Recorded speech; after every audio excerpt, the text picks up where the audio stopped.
Good morning FY BCom students. हमारा last 29 तक sum complete हो गए थे। लास्ट लेक्चर में 29 नंबर सम तक मैंने करवा दिया था। हालांकि 30 नंबर सम भी कुछ स्टूडेंट्स ने किया है। 30 नंबर सम आप कर सकते थे, आराम से कर सकते थे, बट मैंने 29 तक ही कहा था। 30 भी कुछ स्टूडेंट ने किया। आंसर मैं बता दूं आपको, 30 का जो आंसर आ रहा है वो आ रहा है 30। यहाँ पर मैंने कंप्लीट किया है, बट आप एक बात ध्यान रखना, मैंने दोनों मेथड से किया है। आपको याद है मैंने स्टार्ट में सिखाया था डायरेक्ट मेथड और शॉर्टकट मेथड। मैंने यहाँ पर पहले भी कहा था मिसिंग फ्रीक्वेंसी डायरेक्ट मेथड से भी ढूंढी जा सकती है, शॉर्टकट मेथड से। कंफ्यूजन ना हो इसके लिए मैंने दोनों मेथड सॉल्व करके आपको दिखाए हैं। बोर्ड पे दोनों मेथड सॉल्व किए गए हैं। दोनों मेथड से आपका जो आंसर आ रहा है वो 30 आ रहा है। मैं सॉल्व करके बता रहा हूं। देखो आपको पता है ये क्लास है और ये फ्रीक्वेंसी, ये हमें क्वेश्चन में दिया हुआ है। इतना हमें क्वेश्चन में दिया हुआ है। पहले मैं डायरेक्ट मेथड से कर रहा हूं। क्लास और फ्रीक्वेंसी दिया गया है पहला कॉलम, और याद रखना मैंने आपको बताया वन मिसिंग फ्रीक्वेंसी होगी, then one additional information is there. एक एडिशनल इंफॉर्मेशन आपको हमेशा दी जाएगी। तो जब भी वन मिसिंग फ्रीक्वेंसी होती है, मीन आपको दिया जाता है। इस सब में भी मीन दिया हुआ है 16.9। राइट, आगे बढ़ते हैं। पहला column as it is mid value का बनेगा। मिड वैल्यू का कॉलम कैसे बनेगा, सबको आता है। दोनों का टोटल 0 और 5 का टोटल करके डिवाइडेड बाय 2 तो 2.5 आएगा। 5 और 10 का टोटल 15, 15 को 2.5 से डिवाइड किया तो 7.5 आ गया। तो इसका मतलब ये हुआ कि हमने क्या किया, मिड वैल्यू फाइंड आउट कर ली। डायरेक्ट मेथड में याद होगा क्या करते थे, इसे xi कहते हैं और ये fi होता है, दोनों का मल्टीप्लाई किया। आप सिंपल fx भी लिख सकते हो। तो fx आपका आया, देखो fx कैसे होगा, 10 को 2.5 से किया तो 25 आ गया। सेम वे में 12 को 7.5 से किया 90, 16 को 12.5 से किया तो 200 आ गया। इस तरह से हम नॉर्मली क्या कर रहे हैं, मल्टीप्लाई कर रहे हैं। यहां पर 17.5 को a से किया तो 17.5 आ गया। 17.5 को a से किया, a के साथ वेरिएबल है तो मैंने क्या किया हुआ है, a को अलग रखा है। 17.5 मैंने अलग रखा है। आगे बढ़ते हैं। ये पूरा टोटल, इस टोटल का नाम आएगा सिग्मा fi xi, और मैंने टोटल किया इसको छोड़ के, 17.5 अलग से रखना है। तो टोटल आ रहा है 1165 प्लस 17.5a। आगे बढ़ते हैं। फॉर्मूला डायरेक्ट मेथड में आपको पता है फॉर्मूला कौन सी यूज करते हो, x bar equal to sigma fi xi divided by n। x bar equal to sigma fi xi divided by n। तो x बार आपको पता है 16.9 है। fi xi का टोटल कितना है, 1165 plus 17.5 divided by n। n की वैल्यू क्या है, 70 प्लस a। यहाँ पर n मतलब फ्रीक्वेंसी का टोटल, इसे हम n कहते थे। राइट, अब हम आगे बढ़ेंगे। यहाँ पर 16.9 यहाँ है, 70 प्लस है डिवीजन का, यहाँ मल्टीप्लाई में आ गया। तो जैसे ही मैंने 16.9 को 70 से मल्टीप्लाई किया, आ गया 1183। 16.9 को a से किया तो 16.9a आ गया। सेम वे में यहाँ क्या है, 1165 और 17.5a। अब क्या होगा, ये 1183 और ये 1165 प्लस का इस साइड माइनस में आ गया तो 18 रह गया। और सेम वे यहाँ 17.5 है और ये 16.9 प्लस का इस साइड मैंने ले लिया, माइनस में आएगा तो आपका रह जाएगा 0.6। अब 0.6 है और यहाँ 18, आप 18 को जब 0.6 से डिवाइड करोगे तो आपका आंसर आ जाएगा 30। कुछ स्टूडेंट ने किया था 30 आ रहा था, कुछ स्टूडेंट्स का नहीं आ रहा था, बट वेल डन। अगर अच्छी मेहनत आपने की, ध्यान तो आया आपको कहाँ मिस्टेक होगी। आप आगे आगे करते रहोगे तो ध्यान भी आएगा आपकी कहाँ मिस्टेक हो रही है, और आप उस मिस्टेक को रियलाइज कर सकोगे, चेंज कर सकोगे। अब यही सम मैंने क्या किया है, शॉर्टकट मेथड से किया है, यही सेम सम। अब देखो पहले क्लास और फ्रीक्वेंसी तो सेम रहेगी, मिड वैल्यू भी सेम रहेगा। आपको पता है शॉर्टकट मेथड में हम पहला कॉलम बनाते थे डी। डी मतलब होता था डेविएशन।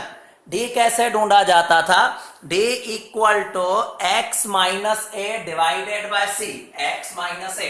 आपको याद होगा मैंने सिखाया था, मैं हमेशा ऐसा कहता हूं सबसे छोटी वैल्यू को एज्यूम करो।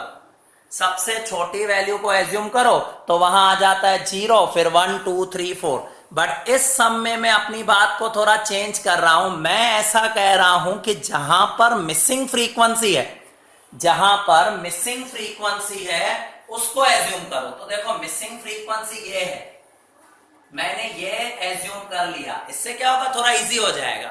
मैंने मिसिंग फ्रीक्वेंसी को ही एज्यूम किया, तो जो एज्यूम करते हैं उसके सामने आता है 0, नीचे के तरफ आता है 1 2 3, ऊपर के तरफ आता है -1 -2 और -3।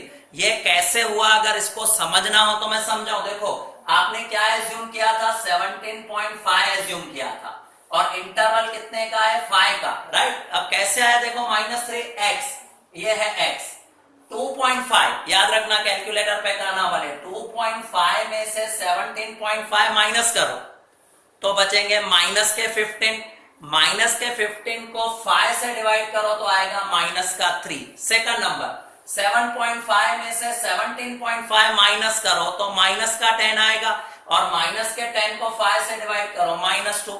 हमेशा ऐसा होता है, अगर इंटरवल इक्वल हो, देखो इंटरवल सब में इक्वल है, तो जो भी आपने एज्यूम किया उसके सामने 0 होता है, नीचे के तरफ जाते हैं तो 1 2 3 प्लस में होते हैं, ऊपर के तरफ जाते हैं तो माइनस में आ जाते हैं। अब ये मिल गया मुझे d, आपको पता है d के बाद हम उसको f से मल्टीप्लाई करते हैं, तो ये d और f का मल्टीप्लाई, देखो 10 को मल्टीप्लाई भी इजी हो जाएगा, 10 को -3 से किया -30, 12 को -2 के साथ किया -24, 16 को -1 के साथ किया -16, a को 0 के साथ मल्टीप्लाई किया तो ये 0 हो गया, a को 0 के साथ मल्टीप्लाई किया तो 0। खास करके 2 मिसिंग फ्रीक्वेंसी में ये मेथड बहुत इजी लगेगा आपको, राइट। अब यहां पर 14 को 1 से किया 14, 10 को 2 से किया 20, 8 को 3 से मल्टीप्लाई किया 24। कुछ नंबर माइनस के है, कुछ प्लस के है, तो हमें क्या करना है, माइनस वालों को अलग करना है, 30, 24 और 16, तो ये माइनस के 70 हुए, प्लस का टोटल अलग किया, कुल मिला के दोनों का टोटल 70 माइनस के 58 प्लस के, तो माइनस का 12 आया टोटल। हमने यूज किया है शॉर्टकट मेथड, तो शॉर्टकट मेथड में हम क्या करते हैं आपको पता है, शॉर्टकट मेथड में फॉर्मूला लगती है x bar equal to a plus sigma fi di divided by n into c। x bar 16.9 है, a हमने क्या एज्यूम किया था 17.5, fi di का टोटल -12, n आपका 70 प्लस है, और c मतलब क्लास इंटरवल आपका आया था 5। मैंने क्या किया, ये 17.5 प्लस का मैंने इस साइड ले लिया तो माइनस में आ गया। अब 12 माइनस के उसको 5 से मल्टीप्लाई कर लिया तो हो जाएगा माइनस का 60, डिवीजन में 70 प्लस है। यहां पर 16.9 में से 17.5 माइनस किया तो मेरा आया माइनस का 0.6, पहले माइनस का 0.6 आया, और ये 70 प्लस है, डिवीजन का मैंने मल्टीप्लाई में ले लिया, यहां क्या रह जाएगा 60। अब ये माइनस मैंने कैंसिल कर दिया। अब क्या होगा, 0.6 को 70 से मल्टीप्लाई किया तो 42 आएगा, 0.6 को a से किया 0.6 a, सेम वे में यहां कितना है 60। अब ये 42 मल्टीप्लाई का 42 प्लस का है, इस साइड माइनस में आ गया, तो 60 में से 42 माइनस क्या रह जाएंगे 18, और 0.6 मल्टीप्लाई का डिवीजन में ले लो तो आपको आंसर मिल जाएगा 30। इस तरह से किसी भी मेथड से आप करो, चाहे आप डायरेक्ट मेथड से करो या शॉर्टकट मेथड से, आंसर तो आपका सेम आने वाला है, राइट। अब हम 2 मिसिंग फ्रीक्वेंसी देख लेते हैं। मेरे हिसाब से 2 मिसिंग फ्रीक्वेंसी में आपको शॉर्टकट मेथड ज्यादा इजी लगेगा, फिर भी आप देखना दोनों मेथड से करना, मैं सिर्फ शॉर्टकट मेथड से आपको करवा रहा हूं, आप डायरेक्ट मेथड से करो या शॉर्टकट मेथड से, आंसर सेम आने वाला है। तो अब मैं एक सम 2 मिसिंग फ्रीक्वेंसी का कर लेता हूं। 31 मिसिंग फ्रीक्वेंसी का, 1 मिसिंग फ्रीक्वेंसी, 32 भी 1 मिसिंग फ्रीक्वेंसी का है, मैं 32 करवा रहा हूं, 33 करवा रहा हूं। 33 जो है 2 मिसिंग फ्रीक्वेंसी का है। अब क्वेश्चन में देखना, जब जब 2 मिसिंग फ्रीक्वेंसी होगी तो 2 एडिशनल इंफॉर्मेशन होगी, मीन भी बताया जाएगा और एन नंबर ऑफ ऑब्जर्वेशन भी बताए जाएंगे। जैसे कि इस सम में मीन बताया गया है 25.7 और एन 50 है, मैंने सम बोर्ड पे कर लिया है, बट देखो क्या दिया हुआ है 1 to 10 इंफॉर्मेशन, और इस क्लास को हम कहते हैं इंक्लूसिव क्लास। इंक्लूसिव क्लास वो होता है जिसमें रिपीट नहीं होता, 10 के बाद जैसे 11 आ गया, 20 के बाद 21, that is called inclusive class. और हमें इंक्लूसिव क्लास में दोनों लिमिट इंक्लूड होती है, मतलब 1 से लेकर 10, आप 1 से लेकर 10 तक काउंट करोगे ना तो क्लास इंटरवल 10 का आएगा, क्लास इंटरवल आपका 10 का आ जाएगा। तो मैंने क्या किया, ये लिखा है ग्रुप बना, मिड वैल्यू बना ली। मिड वैल्यू कैसे है कि 1 और 10 टोटल 11, 11 डिवाइडेड बाय 2 तो आ जाएगा 5.5, 15.5, 25.5। ये मिड वैल्यू आपकी आ गई। अब मिड वैल्यू के बाद आपको क्या मिला, डी आई। अब आपको पता है मैंने आपको कहा था डी आई एज्यूम करना है, कुछ भी एज्यूम कर सकते हैं ऐसे तो, बट आपके फैसिलिटी के लिए, आपके बेनिफिट के लिए बताऊं, जो भी वैल्यू मिसिंग हो वो एज्यूम कर लेना, सम बहुत इजी हो जाएगा। तो सबसे पहले मिसिंग वैल्यू है ए, तो मैंने ये एज्यूम कर दिया 15.5, वरना तो मैं सबसे छोटी वैल्यू एज्यूम करता हूं, बट यहां पर मिसिंग फ्रीक्वेंसी वाले सम में क्या करना है, सबसे छोटी वैल्यू जो हो उसको, सॉरी जो मिसिंग फ्रीक्वेंसी है उसको एज्यूम करना है। तो मैंने ए को एज्यूम किया, मतलब 15.5 को जो एज्यूम किया उसके सामने 0, नीचे 1, 2, 3 और ऊपर आ जाता है -1, राइट। अब क्या करना है, ये एफ आई फ्रीक्वेंसी, ये डी आई, दोनों का मल्टीप्लाई किया, 4 को -1 से किया -4, ए को 0 से किया तो 0। ये खास ध्यान रखने जैसी बात है, तभी हम एजम्पशन ये कर लेते हैं ताकि इजी हो जाएगा।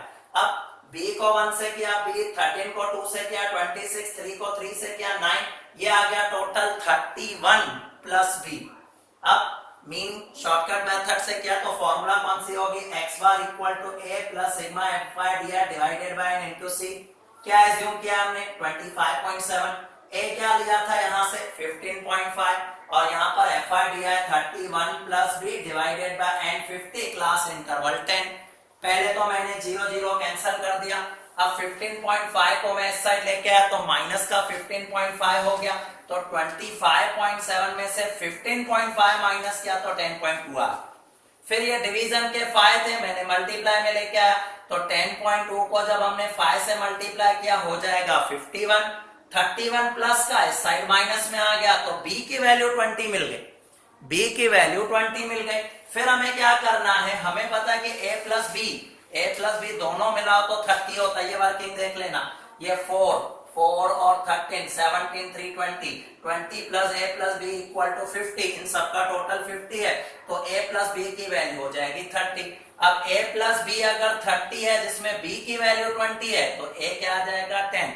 यही सम आप डायरेक्ट मेथड से भी कर सकते हो, बट आपको बताऊं डायरेक्ट मेथड से अगर आप करोगे तो इतना इजी नहीं होगा, उसमें 2 इक्वेशन बनेगी। याद है जो मैंने पहले भी एक मेथड में किया था, एलिमिनेशन मेथड, 2 इक्वेशन बनेगी, सॉल्व करेंगे, a की वैल्यू अलग आएगी, b की वैल्यू, बट अगर हम ये मेथड यूज करते हैं तो इसमें डायरेक्ट वैल्यू मिल जाएगी। फिर भी अगर आपको ट्राई करनी हो तो आप उस मेथड से भी ट्राई कर सकते हो, थोड़ा लेंदी होगा बट आंसर जरूर आ जाएगा।